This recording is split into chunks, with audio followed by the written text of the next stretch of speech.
नमस्कार दर्शक बंधु आपण समस्त को मो चैनल को पुणी थे स्वागत करुच्ची। दर्शक बंधु आज जो विषयटी आपण मानक पई नहीं आसीची आपण माने निज घरे एही भूल निश्चय करुथिबे। दर्शक बंधु पुराणा झाड़ू आम घरे झाड़ूर नित्य व्यवहार करा जाए कौन आपण माने जानिचंती कि पुराणा झाड़ू फिंगिबा पूर्वरु एहार गोटे उपाय आम जीवन रे बहुत किछि परिवर्तन आनिदब। आज्ञा हाँ दर्शक बंधु एही पुराणा झाड़ू को फिंगिबा पूर्वरु थरुटी एही वीडियो को शेष पर्यंत देखंतु एवं पुराणा झाड़ू आपण को गरीब भी करि पारे गरीबरु धनी भी करि पारे कारण आम जीवन रे छोटिया छोटिया कर्म आमर दैनंदिन जीवन उपरे बहुत किछि प्रभाव पकाई थाए। जनातरे हो अजाणତରେ हो आमे माने झाड़ू सहित एमिति बहुत प्रकारर भूल करि थाउ ଯେଉଁଥିପାଇଁ କି ଆମ ଘରେ ଦେବୀ ଦେବତାଙ୍କର ବାସ ହୁଏ ନାହିଁ। ଝାଡୁର ଏମିତି କିଛି ପ୍ରୟୋଗ ଆଜି ଆପଣମାନଙ୍କୁ କହିବି ଯାହାକି ଆପଣମାନେ ନିଜ ଘରେ କରିବା ଦ୍ୱାରା ନିଶ୍ଚୟ ଆପଣଙ୍କ ଘରକୁ ସୁଖ ସମୃଦ୍ଧି ପ୍ରାପ୍ତ ହେବ। କାରଣ ଝାଡୁ ହେଉଛି ମା ଲକ୍ଷ୍ମୀଙ୍କୁ ପରିଷ୍କାର ପରିଚ୍ଛନ୍ନତା ବହୁତ ପ୍ରିୟ ଏବଂ ଝାଡୁ ଦ୍ୱାରା ଆମେ ଆମ ଘରକୁ ପରିଷ୍କାର ପରିଚ୍ଛନ୍ନତା କରିଥାଉ। ତେଣୁ ଝାଡୁକୁ କେବେ ବି ଅନାଦର କରିବେ ନାହିଁ। ତେବେ ପୁରୁଣା ଝାଡୁକୁ ଆପଣ କେଉଁ ଦିନ ଫିଙ୍ଗିବେ ପୁରୁଣା ଝାଡୁକୁ ଫିଙ୍ଗିବା ପୂର୍ବରୁ କେଉଁ ନିୟମ ସବୁ ଆପଣମାନଙ୍କୁ ମାନିବା ପାଇଁ ପଡିବ ଜାଣିବା ପୂର୍ବରୁ ମହାଲକ୍ଷ୍ମୀଙ୍କର ଭକ୍ତଗଣ ଚ୍ୟାନେଲକୁ ସବସ୍କ୍ରାଇବ କରି ଭିଡିଓକୁ ଗୋଟିଏ ଲାଇକ୍ ଟେ କରିଦିଅନ୍ତୁ ଏବଂ କମେଣ୍ଟ ସେକ୍ସନରେ ଜୟ ମା ଲକ୍ଷ୍ମୀ ନିହାତି ଲେଖନ୍ତୁ। ଏବେ ଦର୍ଶକ ବନ୍ଧୁ ଝାଡୁର କିଛି ନିୟମ ରହିଛି କିଛି ବାସ୍ତୁ ନିୟମ ରହିଛି ଯଦି ଆମେମାନେ ଏହାକୁ ଆମ ଜୀବନରେ ପାଳନ କରିବା ଆମ ଜୀବନରେ ବହୁତ କିଛି ପରିବର୍ତ୍ତନ ଦେଖାଦେବ। ପ୍ରଥମ କଥା ଚାଲନ୍ତୁ ଜାଣିବା ଯେ ଝାଡୁ କେଉଁ ଦିଗରେ ରଖିବେ।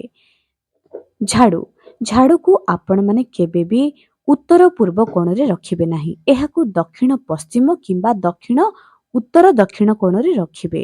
ଝାଡୁକୁ ସବୁବେଳେ ଲୁଚାଇ କରି ରଖାଯାଏ। ଯଦି ଆପଣମାନେ ନିଜ ବେଡରୁମରେ ଝାଡୁକୁ ରଖନ୍ତି ଆପଣଙ୍କର ମାନସିକ ଅଶାନ୍ତି ବଢିବା ସହିତ ସ୍ୱାମୀ ସ୍ତ୍ରୀ ଭିତରେ କଳି ଝଗଡ଼ା ଲାଗି ରହିବ। ଝାଡୁ କେବେ ବି ଠାକୁର ଘରେ ରଖିବେ ନାହିଁ ରୋଷେଇ ଘରେ ବି ରଖିବେ ନାହିଁ କିମ୍ବା ଖଟ ତଳେ ରଖିବେ ନାହିଁ। ଏହାକୁ ଏମିତି ଏକ ଜାଗାରେ ରଖିବେ ଲୁଚାଇ କରି ରଖିବେ ଏବଂ ଯେତେବେଳେ ଆପଣ ଘରକୁ ପ୍ରବେଶ କରିବେ ଯେମିତିକି ଆପଣଙ୍କର ମୁଖ ଝାଡୁରେ ନ ପଡ଼େ। ଝାଡୁକୁ ଜୋତା ଏବଂ ଚପଲ ପାଖରେ ରଖିବେ ନାହିଁ। ଝାଡୁକୁ ଫିଙ୍ଗିବେ ନାହିଁ। ଝାଡୁ ଯେତେବେଳେ କରୁଥିବେ ସେଥିରେ ପାଦ ରଖିବେ ନାହିଁ। ଏଥିପ୍ରତି ଆପଣମାନେ ବିଶେଷ ଧ୍ୟାନ ଦିଅନ୍ତୁ। ଦର୍ଶକ ବନ୍ଧୁ ଏହି ଝାଡୁ କେଉଁ ଦିନ କିଣିବେ ଝାଡୁକୁ ଭୁଲରେ ବି ଗୁରୁବାର ସଂକ୍ରାନ୍ତି ଦିନ ଭୁଲରେ ବି କିଣିବେ ନାହିଁ। ଦୀପାବଳି ଅମାବାସ୍ୟା ଧନତେରସ ଏହି ଦିନ ଝାଡୁ କିଣିବା ସବୁଠାରୁ ଶୁଭ ମନେ କରାଯାଏ। ଅନ୍ୟ ଦିନ ଯାହାକି ଆପଣମାନେ ବୁଧବାର ଏବଂ ସୋମବାର ଦିନ ଝାଡୁ କିଣିପାରିବେ ଶୁକ୍ରବାର ଦିନ ବି ଝାଡୁ କିଣିପାରିବେ କିନ୍ତୁ ଶନିବାର ଏବଂ ରବିବାର ଦିନ ଝାଡୁ କିଣିବେ ନାହିଁ। ଦର୍ଶକ ବନ୍ଧୁ ଯେତେବେଳେ ଝାଡୁ ଆପଣମାନେ କରିବେ ସେହି ଝାଡୁରେ ଗୋଟିଏ ଛୋଟିଆ ଘୁଙ୍ଗୁର ଯଦି ରଖିବେ ଯେତେବେଳେ ଆପଣ ଝାଡୁ କରିବେ ଘୁଙ୍ଗୁରର ଶବ୍ଦ ଶୁଭିବ ଏହାଦ୍ୱାରା ଅଲକ୍ଷ୍ମୀ ଆପଣଙ୍କ ଘରୁ ଚାଲିଯାଏ। ଅଲକ୍ଷ୍ମୀଙ୍କୁ ଘଣ୍ଟିର ଶବ୍ଦ ଘୁଙ୍ଗୁରର ଶବ୍ଦ ଜମା ବି ପସନ୍ଦ ନଥାଏ। ଯେଉଁ ଘରେ ମହିଳାମାନେ ପ୍ରତ୍ୟେକ ଦିନ ଆଳତି କରି କରି ସେହି ଆଳତିକୁ ଘର ସାରା ବୁଲାନ୍ତି ଏବଂ ଘଣ୍ଟିର ଶବ୍ଦ କରନ୍ତି ତାଙ୍କ ଘରେ ଅଲକ୍ଷ୍ମୀ ସମୂଳେ ନାଶ ହୋଇଯାଏ। ଅଲକ୍ଷ୍ମୀ ସେହି ଘରେ ଜମା ବି ରୁହନ୍ତି ନାହିଁ ଏବଂ ଯେଉଁ ଘରର ମହିଳାମାନେ ପାଦରେ ପାଉଁଜିର ଶବ୍ଦ ସବୁବେଳେ ରୁଣୁଝୁଣୁ ଶୁଭୁଥାଏ ସେହି ଘରେ ଅଲକ୍ଷ୍ମୀ ପ୍ରବେଶ ବି କରିପାରେ ନାହିଁ। ଦର୍ଶକ ବନ୍ଧୁ ଏହି ଝାଡୁକୁ ଆପଣମାନେ ଯଦି ଶିବ ମନ୍ଦିରରେ ଗୁପ୍ତଦାନ ଦିଅନ୍ତି ତେବେ ଆପଣଙ୍କର ମନସ୍କାମନା ପୂର୍ଣ୍ଣ ହେବ। ଯଦି କୌଣସି ଏକ ମନସ୍କାମନା ବହୁତ ଦିନ ଧରି ଆପଣମାନେ ଭାବି କରି ଅଛନ୍ତି ବହୁତ ଚେଷ୍ଟା କରୁଛନ୍ତି ଯଦି ପୂରଣ ହେଉନାହିଁ ମନ୍ଦିରରେ ବ୍ରହ୍ମ ମୁହୂର୍ତ୍ତରୁ ଉଠିକରି ଝାଡୁକୁ ରବିବାର ଦିନ ଦାନ ଦେବେ କିନ୍ତୁ ଭୁଲରେ ବି ଶନିବାର ଦିନ ଝାଡୁକୁ ରଖିବେ ନାହିଁ କିଣିକରି ରଖିବେ ନାହିଁ। ଗୋଟିଏ ସାଙ୍ଗରେ 3ଟି ଝାଡୁ ଆପଣମାନେ ଦାନ ଦେବେ ମନ୍ଦିରରେ ଏବଂ ଯଦି ଆପଣମାନଙ୍କର ବହୁତ ଜୀବନ କଷ୍ଟମୟ ଦୁଃଖମୟ ଚାଲୁଛି ତେବେ ଆପଣମାନେ କ'ଣ କରିବେ ଶିବ ମନ୍ଦିରକୁ ଝାଡୁ କରନ୍ତୁ। ଶିବ ମନ୍ଦିର ଝାଡୁ କରନ୍ତୁ। ଆପଣ ଏହାକୁ ବିନା ସ୍ୱାର୍ଥରେ କରନ୍ତୁ ରେଗୁଲାର କରନ୍ତୁ ଦେଖିବେ ଆପଣଙ୍କର କିପରି ଆର୍ଥିକ ସମସ୍ୟା ଏବଂ ଆପଣ କେତେ ଉତ୍ତରତର ଉନ୍ନତି ହେବ, କେମିତି ଆପଣଙ୍କ ଜୀବନରେ ଦୁଃଖ ଦୂର ହେବ, ଇଏ ଆପଣମାନେ ନିଶ୍ଚୟ ଅନୁମାନ କରିପାରିବେ। ଏବେ ଦର୍ଶକ ବନ୍ଧୁ, ପୁରୁଣା ଝାଡୁର କିଛି ବିଶେଷ ନିୟମ ଆପଣମାନେ ଜାଣି ରଖନ୍ତୁ। ଯେତେବେଳେ ଝାଡୁ ପୁରୁଣା ହୋଇଯାଏ, ଆମେ ତାହାକୁ ଅଦରକାରୀ ଭାବି ଏଣେ ତେଣେ ଫୁଙ୍ଗି ଦଉ କିମ୍ବା ଗୋଡ ବି ଲଗାଇଥାଉ ଝାଡୁରେ। ଦର୍ଶକ ବନ୍ଧୁ, ଯେତେବେଳେ ଝାଡୁ ଆପଣମାନେ କରିସାରୁଛନ୍ତି, ଝାଡୁ ଯେତେବେଳେ ପୁରୁଣା ହୋଇଯାଏ, ଏହାକୁ ଜମା ବି ଅଦରକାରୀ ଭାବନ୍ତୁ ନାହିଁ। ଏହି ଝାଡୁରୁ ଗୋଟିଏ କେର ବାହାର କରି ଫିଙ୍ଗି ଦିଅନ୍ତୁ। ଏହି ଝାଡୁକୁ କୌଣସି ନଦୀ କିମ୍ବା ପୋଖରୀରେ ବିସର୍ଜନ କରିଦେବେ। କୌଣସି ଅଳିଆ ଗଦାରେ ଏହାକୁ ପକାଇବେ ନାହିଁ। ଏହା ଦ୍ୱାରା ମା ଲକ୍ଷ୍ମୀ ରୁଷ୍ଟ ହୋଇଥାନ୍ତି। ଏହି ଝାଡୁକୁ କେବେ ବି ସନ୍ଧ୍ୟା ସମୟରେ ନିଜ ଘର ସଫାରେ ବ୍ୟବହାର କରିବେ ନାହିଁ।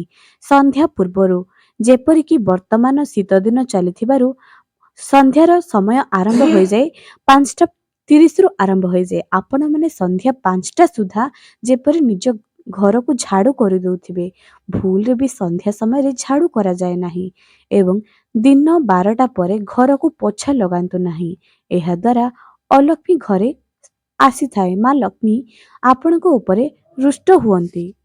ଏହି ଝାଡୁର ଏମିତି କିଛି ଗୁପ୍ତ ଉପାୟ ଯାହା ଆପଣଙ୍କର ଜୀବନକୁ ବଦଳାଇ ପାରିବ। ତେଣୁ ଯେତେବେଳେ ଝାଡୁକୁ ପୁରୁଣା ହୋଇଯାଏ ଫିଙ୍ଗିବା ପାଇଁ ଭାବିବେ, ଶନିବାର ଦିନଟି ଭାବନ୍ତୁ। ଏହା ଆପଣଙ୍କୁ ବିଶ୍ୱାସ କରିବେ ନାହିଁ, ଯେଉଁ ସମସ୍ୟା ଆପଣ ବହୁତ ଦିନ ଧରି ଘାଣ୍ଟି ହୋଇ ରହୁଥିଲେ, ସେହି ସମସ୍ୟା ପାଇଁ ଶନିବାର ଦିନ ନିଜ ଘରୁ ପୁରୁଣା ଝାଡୁକୁ ବାହାର କରନ୍ତୁ।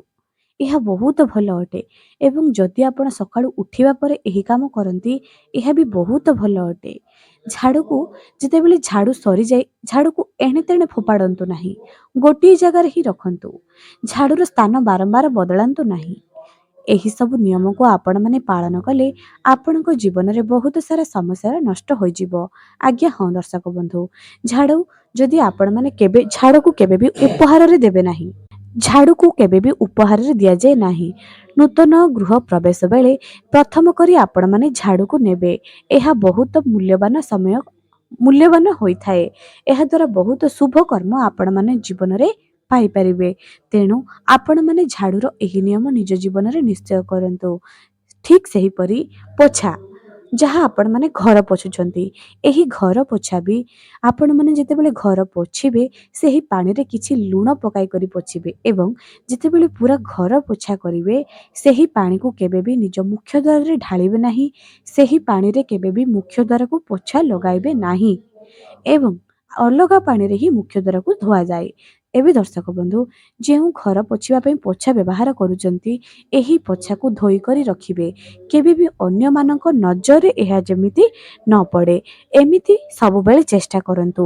କେବେ ବି ବାହାର ଲୋକ ଆପଣଙ୍କର ଝାଡୁ ପୋଛାକୁ ନ ଦେଖେ। ଏହି ପୋଛା ଯେତେବେଳେ ଖରାପ ହୋଇଯାଏ, ଛିଣ୍ଡିଯାଏ, ଶନିବାର ଦିନ ଏହାକୁ ବାହାର କରନ୍ତୁ। ଏହା ବହୁତ ଲାଭକାରୀ ଅଟେ।